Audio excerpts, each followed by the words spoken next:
Hey guys, No Bones 12 here. Today I have a 52-inch Emerson crown ceiling fan.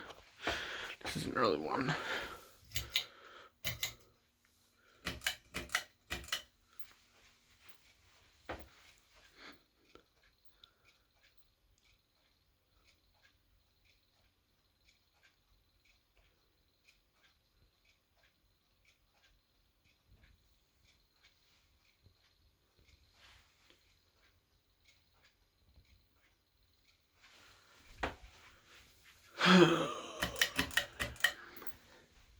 This is a pretty good fan.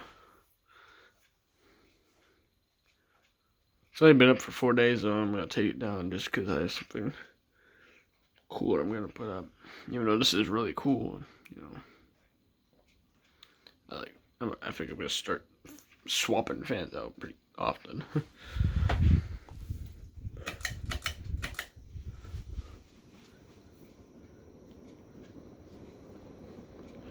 It's probably going to go back up in the future though. I don't know. Who knows? I might actually have a different place in mind. I don't know.